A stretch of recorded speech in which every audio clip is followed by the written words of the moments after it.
Hey, what's up, everybody? Welcome back to this Creating the Future episode. So excited to be here with Pastor Tina Blunt. If you're watching this, you probably know who she is, but for the few that may not be associated with our church, she is our community pastor. She serves out in the community, literally pastoring the community of Brandon, Tampa, Riverview, the whole region, and does such an outstanding job with that. But she is here today because she literally wrote a book on the churches of Revelation. And she went with us last year on the Churches of Revelation trip, which follows the 7 churches of Revelation, also follows the footsteps of Paul, who without a doubt is the most influential human being who ever walked on planet Earth, apart from Jesus, but he kind of cheated a little because he was God. Paul influenced almost everything about us. And so we just want to take a few moments and talk about this Churches of Revelation trip that's coming up in May and just give you some details of what you will experience, what was Pastor Tina's favorite part, and spiritual encounters, things like that. And just, you might be on the fence and thinking about this trip that we're talking about in the church, and maybe you just need some more information. So why would somebody go? So let's hand it off to Pastor Tina. Thanks for being on the episode, first of all. Absolutely. Excited to be here talking about a fabulous trip. Right. Fabulous trip. So I know from early on, as soon as we knew we were doing this trip, I said, all right, Pastor Tina's got to be able to go. I know that's been a passion of yours for a long time. So what was your favorite part of the trip? Well, I think for me, because I have studied these 7 churches, because I have studied the cities, because I've walked there, so to speak, in words, to be able to then walk there and literally be able to see the city come to life, to literally walk through Ephesus, to be able to walk through and look at the pillars in Philadelphia. Just bringing it to life was amazing. That's so beautiful. Like right now we're doing a Wednesday night study in the book of Acts. There's so many stories in Acts and even the different letters of the Bible that sort of come to life because you can see these places now, and places like in Corinth where Paul is brought in and put on trial. Basically, we will go to that actual spot where it happens. I mean, the theater is still there. Right. So spiritual encounters, were there any places that, like, spiritually or light bulb moments, revelations that kind of happened for you? Well, I think the one that stands out for me the most is we had this incredible moment in the church of Sardis. And Sardis, in many ways, is still there. I mean, it's ruins, but it clearly, you can see what it would have been. I mean, it was amazing. And there was this moment where you could just feel the presence of God so strongly in that area. And do you remember we actually had a time of teaching? Well, we had a time of teaching everywhere we went. But then there was a moment of singing. Yeah. And the Holy Spirit's presence was so there. Yeah. And then even other people that were visiting, they wanted to linger in our presence. And it was powerful. It was a reminder that, yes, I mean, certainly you can encounter God in any of those churches, but you can encounter him anywhere. But I think there's something special when you realize that that was one of the ancient churches where Paul walked, where he went. Yeah. All right, let's talk quickly about the educational side of this. So you were there with Dr. Joe Davis. He's going to be on this trip as well. He's helping to lead. He officially is the leader of the trip.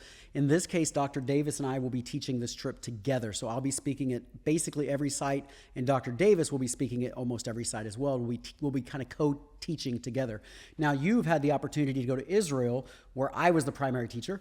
And you've had the opportunity now to go on the Churches of Revelation trip and the footsteps of Paul, where Dr. Davis. So can you just speak to both those? I'm not asking you to aggrandize me. I'm just saying the encounters with just the Word of God and a deeper understanding from Dr. Davis and his style and my style, how would that impact somebody going? Yeah, absolutely. So, I mean, I think here's the thing. You are an apologist and you're a coach, right? So that's your superpower. So you bring us these ways of understanding and thinking differently, and then saying, okay, now go take the hill. Here's what this means, go take the hill. I think the compliment of Dr. Davis is his depth of understanding about the region. He's been there so many times. So he brought a depth, even after all of my study, things that I didn't even know, which was a bit humbling to think, oh my goodness, there's still layers here. And he's also this really powerful storyteller. Yeah. And he's funny, y'all. Like, he has dad jokes every 30 steps, and I'm not kidding. And so it's fun, and you get theology, but you get practicality, and then you get quirky dad jokes. Like, it just made for a really fun trip. Dr. Davis literally on this last trip had people in tears with some of his powerful stories that he would share from his life of ministry. and then immediately followed up with some kind of really stupid dad joke. So you're crying while you're laughing at the end of that. I'll never forget, we were outside of Crete, and Yeah. Crete was just beautiful. All of these areas are just absolutely beautiful. And we were outside of Crete, and we were kind of by the water. I think we were by this restaurant, and he was telling us a story, and I'm bawling, like literally trying to keep myself together. And then 5 minutes later, he's telling some dad joke about fish on the water. And so you have these beautiful highs and lows. And so it wasn't like, let's pray 24/7. There were moments of that, but it was also just a lot of fun. Yeah. All right, staying in this spiritual vein, so to speak, the two places that stood out to me, and you can speak into this and maybe others that might stand out to you. It's not the footsteps of Paul, but we go to the Isle of Patmos, where John received revelation, where literally the risen Christ comes to John in a cave, and we will still go into that cave and be in the very place where John received the book of Revelation and wrote it down, which was really powerful to me. Yes, it was. That was a special place, and it's not the footsteps of Paul, it's not Churches of Revelation, but it's right there. The other one, which is the footsteps of Paul, but it's not Churches of Revelation, was Athens. When you go into Athens, the ruins, you've seen those ruins in pictures and stuff online, movies. I mean, they're very famous. But I did not realize how close Mars Hill is to all of those ruins that are so famous. And you go to the very place that, if I'm not mistaken, it's Acts chapter 17, where Paul gives that famous message where he talks about, you are worshiping an unknown God. Let this God be known to you. And it's not a very large area. The rock is still there that would have been called, that was called Mars Hill. And you can literally stand where Paul stood as we will recite that sermon basically back that he preached there, and then expound upon it. And those were, to me, two of the more powerful spiritual encounter places. Do you want to add anything to that? Okay, I would so bring up back the island of Patmos, because that was the very first island that we went to. That was our very first encounter that we were able to do. And you have such anticipation. You don't know what to expect. And it is, a building that has been built over the cave, so to speak, where it's believed that John received the revelation. But you walk in, and the presence of God was thick. It was so thick. It was so strong.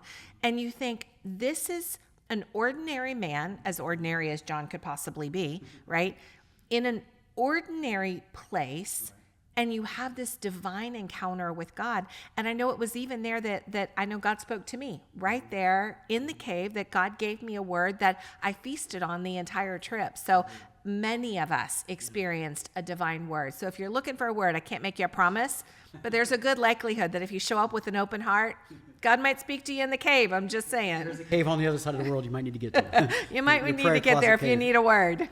Okay, so now let's switch, because we've been all spiritual, which is awesome, and that's what it's about. But then there's another side of this trip that I don't know if any of us were fully expecting until we were there. And we were told about it, and that is that this is very much a vacation. It is. Now, if we've gone to Israel, if you've gone to Israel with us, and Pastor Tina has, you know that it's very tourist, and it's a lot of work. You're doing a ton of walking. You're getting on and off the bus all day, and it's a wonderful trip. Israel's amazing. You should go when we have that opportunity. It's life-changing, but it is like it's not like you're relaxing and lounging a lot.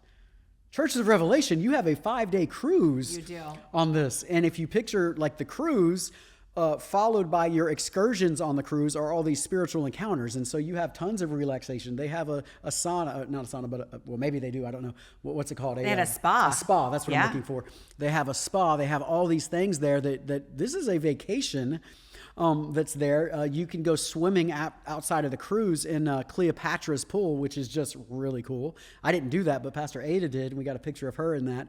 And like the hotels that we stay in as well were like, Pastor Tina didn't want to leave. She was tempted just to stay there because they were so nice. So speaking to that. Well, I actually offered him the option of starting Arise Greece. Like, I just thought that would be a great thing, don't you think? We have Arise India, Arise Espanol. Let's start Arise Greece. So I was not expecting how relaxing, especially the first half of the trip was. And the beauty is that if you go with friends or you go with other people that you want to get to know, you have plenty of opportunity to do that. You have dinners together, you can lounge after dinners, you get to do all of that. But the spa treatments, okay, I'm not going to lie, they were sweet. It was the first thing I did as soon as we got on the boat, is I scheduled More than one. Let's just leave it at that. More than one spa treatment. So that was absolutely amazing. And so you've got friends, you have phenomenal scenery. The food was amazing. You don't spend very much time in your room. You change clothes, you sleep, and you're right back out again. It was really enjoyable. Now, the Turkey part, the Churches of Revelation, that has some walking and that, that has some movement, but it's this really powerful combination between let's relax and just enjoy yourself. The cities are beautiful. They're just absolutely beautiful. And the food's good. Yeah. So good. So that's the Churches of Revelation trip, following in the footsteps of Paul. Is there anything else that you would want to add to what we said? Just go. Make plans now and go. When are you ever else going to have the opportunity to go on a trip like this? It is truly a trip of a lifetime. Yeah. So make plans now and go. Okay. So, absolutely, you got to get on this trip if you can. Last time it sold out within 48 hours of the time it launched. So I don't know how long it's going to last this time, but it probably isn't real long. We are taking 2 trips this year, meaning back-to-back groups of 32. Say why 32? That seems to be a good number, that it doesn't slow us down too much. You got 32 people getting on and off a bus. We could take up to, I think it's 50 or 40 something that we could take, but the more people, it slows it down. So we are taking 2 groups of 32 that will actually overlap in Turkey outside of the airport. So one group will come in the same night another group is leaving. That's the plan at this point. And so you will actually see all 62 of us or 64 of us at one point when it overlaps. And so there's a first half people, and then there's the second group people. It's $3,777. Some of those seats of 64 are already taken because some of our pastors are going, and we want to make sure they get to go. And any other questions you have, there's going to be a link within this YouTube video. Make sure that you jump into that link, and any questions you have can be there, or reach out to us, but jump on it. It's life-changing, especially right now. While we can't do Israel for obvious reasons, we're just tackling this Churches of Revelation trip and going after it, and it's such an amazing trip. So with that being said, thank you guys again. God is doing some great things through this podcast, so make sure that you subscribe, hit that button, make sure that you set your, what is it called? Set it so that you get all the notifications with that subscription, and I look forward to being back with you next Thursday as well. And if you want to take somebody with you on this trip, make sure that you share this link with them so they can learn all about the trip as well. All right, God bless you guys. Bye.